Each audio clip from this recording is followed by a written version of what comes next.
Hello everyone, इस video में हम कक्षा 5 की हिंदी की वर्कशीट नंबर 90A करेंगे। डेट है इसकी 11 अक्टूबर 2021। वर्कशीट आपकी पाठ्य पुस्तक रिमझिम के पाठ चावल की रोटियां से ली गई है। इसको शुरू करने से पहले प्लीज़ हमारे चैनल माइंड बूस्टिंग क्लासेस को ज़रूर सब्सक्राइब कर दीजिए। तो इस चैप्टर की लिंक मैं आपको डिस्क्रिप्शन में दे दूँगी, वहाँ जाकर इस चैप्टर को आप लोग पढ़ सकते हैं। और एनिमेटेड चैप्टर है तो आपको मज़ा भी आएगा। डिस्क्रिप्शन में लिंक है, जल्दी जाइए देख लीजिए, जिससे आपको वर्कशीट करने में आसानी रहे। ठीक है, तो आज 2 वर्कशीट आई हैं, अभी हम एक कर रहे हैं, बी हमारे चैनल पर अपलोड कर दी गई है। नमस्ते प्यारे बच्चों, आशा करते हैं कि आप सभी स्वस्थ और खुश होंगे। प्यारे बच्चों, अपनी पाठ्य पुस्तक के पाठ चावल की रोटियों को बोलकर पढ़िए। आइए पाठ में आए कुछ शब्दों पर ध्यान देते हैं और कुछ नया सीखते हैं, जैसे पंछी, मनपसंद, नहीं आदि। बच्चों, इन शब्दों का उच्चारण नाक से किया जाता है और इनको लिखने के लिए बिंदु का प्रयोग किया जाता है। ये शब्द अनुस्वार शब्द कहलाते हैं। अब जरा इन शब्दों पर ध्यान दीजिए, रोटियां, कहाँ, छिपाऊं, बास आदि। इन शब्दों का उच्चारण नाक व मुंह दोनों से किया जाता है और इन्हें लिखने के लिए चंद्र बिंदु का प्रयोग किया जाता है। ये शब्द अनुनासिक शब्द कहलाते हैं। तो बड़ा आसान है। अगर आप नाक बंद करके बिंदु वाले शब्दों को बोलने का प्रयास करेंगे तो आप नहीं बोल पाएंगे, यानी उनका उच्चारण सिर्फ और सिर्फ नाक से किया जा रहा है। तो जिन शब्दों के ऊपर बिंदु लगता है, देखो बिंदु ये होता है, चंद्र बिंदु ये होता है, ठीक है ना। तो अभी देखो, अगर इस पंछी है, पंछी पर तो ओनली एंड ओनली बिंदु लगता है, तो ये आपका अनुस्वार शब्द होगा। ठीक है। और अगर हम बात करें चांद की, तो चांद पे चंद्र बिंदु लगती है। चंद्र बिंदु जहां लगे उन शब्दों को हम अनुनासिक शब्द कहते हैं। ठीक है ना। यहाँ पर यही सब बता रखा है। उसके बाद आपका प्रश्न 1 है, कोको को अनुसार व अनुनासिक शब्द वाले शब्दों को पहचानने और उनके उच्चारण में कुछ कठिनाइयाँ हो रही हैं। तो जो कोको है कहानी में, आप पढ़ेंगे कहानी को, लिंक डिस्क्रिप्शन में है, तो आपको सब अच्छी तरीके से समझ आ जाएगा कि कौन कोको है। इसमें काफ़ी सारे कैरेक्टर थे, बहुत मज़ेदार ये कहानी है, तो जाकर देख लीजिएगा। तो कोको को अनुस्वार और अनुनासिक वाले शब्दों को पहचानने और उनके उच्चारण में कुछ कठिनाइयाँ हो रही हैं। आप पाठ में आए निम्नलिखित वाक्यों को बोलकर पढ़िए और गहरे रंग के शब्दों में से सही पर बिंदु या चंद्र बिंदु लगाकर कोको की मदद कीजिए।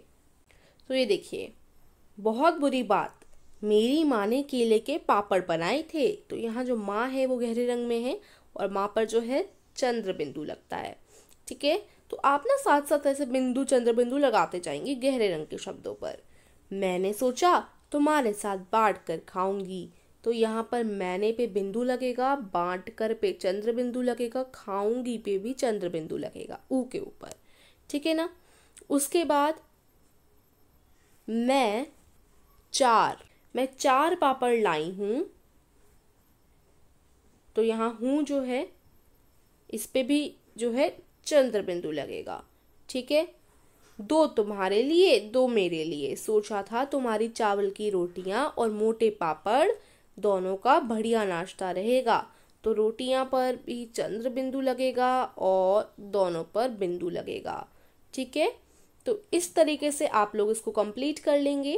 प्रश्न नंबर 2 देखिए।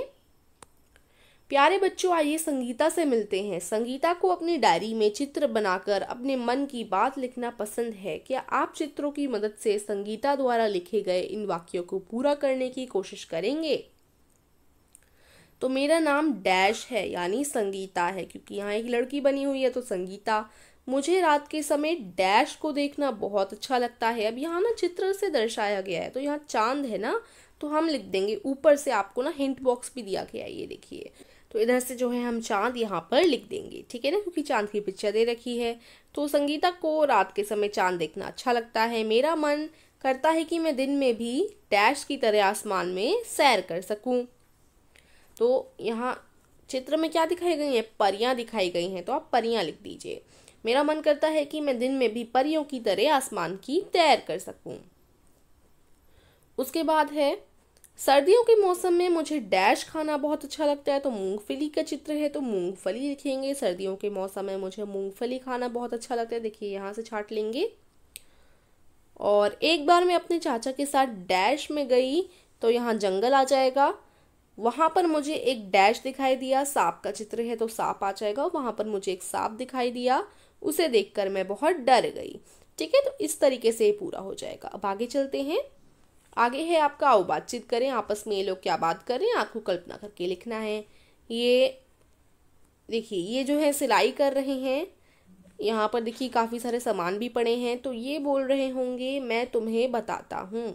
सबसे पहले ये बोलेगी, सबसे पहले बोलेगी चाचा जी सिलाई कैसे करते हैं, तो चाचा जी कह रहे होंगे मैं तुम्हें बताता हूँ। आप चाचा भी बुलवा सकते हैं, कुछ भी जो है बुलवा सकते हैं। और इस तरीके से ना ये देखिए यहाँ पर आप लोग संवाद करवा दीजिएगा। वर्कशीट यहीं आपकी फिनिश होती है। आई होप आपको समझ आई होगी। वीडियो को लाइक कीजिए, चैनल को सब्सक्राइब कीजिए। Thank you.